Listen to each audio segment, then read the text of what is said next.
ब्रह्मा जी को वरदान देने वाले हैं, इसलिए तुम भयभीत मत हो, उनका भजन करो। जब उनका भजन करते हैं तो स्वयं नारायण ही बचाने आते, अब चिंता मत करो।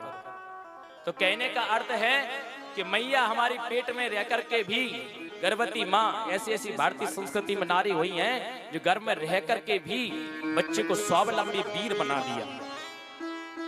इसलिए जब गर्भवती माँ हो तो बड़ी सावधानी पूर्वक उसकी रक्षा करना चाहिए कि हमारे मन में जैसे ख्याल आते हैं, जैसी बेचैनी होती है, वैसे ही बच्चे पर उसका पूरा पूरा प्रभाव पड़ता है।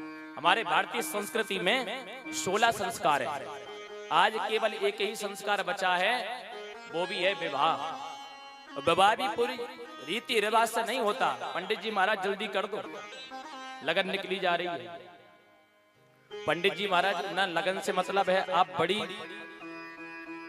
जाकर के ज्योतिषी के पास विवाह छकवाते हैं कि विवाह का शोधन कीजिए, हमारे बेटी का विवाह है, बेटा का विवाह है। और जाकर के खूब पंडित जी चिल्लाते रहेंगे मंडप के नीचे कि बस लगन निकलने वाली आ जाओ, बस महाराज जी आप तो दीपक जला दो, लगन सद गई। ऐसे सदता है कि लगन? आप लगे हैं जयमाला के कार्यक्रम में, आशीर्वाद समारोह में लगे हैं, और तब तक वो लगन निकल गई और फिर फेरे हो रहे हैं।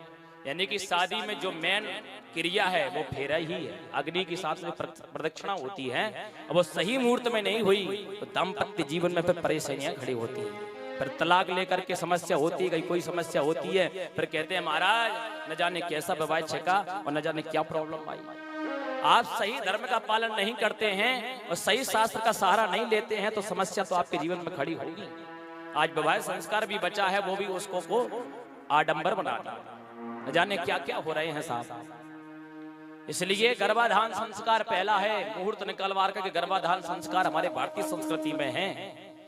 गर्भाधान संस्कार, पुंसवन संस्कार, नामकरण संस्कार, सीमोंतो नयन संस्कार, जात कर्म संस्कार, नामकरण संस्कार, विद्या कर्म संस्कार, ये सब 16 संस्कार के अंतर्गत आते हैं। उस दिन भी निवेदन किया कि क्षत्रियों को कम से कम 10 वर्ष की अवस्था तक जनेऊ संस्कार हो जाना चाहिए। जनेऊ संस्कार से वो सारे धर्म कर्म करने के अधिकारी हो जाते हैं। जो भी यज्ञ में आहुतियां देते हैं, जो भी मंत्र जपते हैं, जो भी दीक्षा लेते हैं, तो उसका पूरा पूरा पुण्य मिलता है। इसलिए ब्राह्मण, क्षत्रिय, वैश्य तीनों के लिए व्यवस्था जनेऊ की बनाई गई है। इसलिए जनेऊ अवश्य कराना चाहिए। प्रेम से कहो हर हर।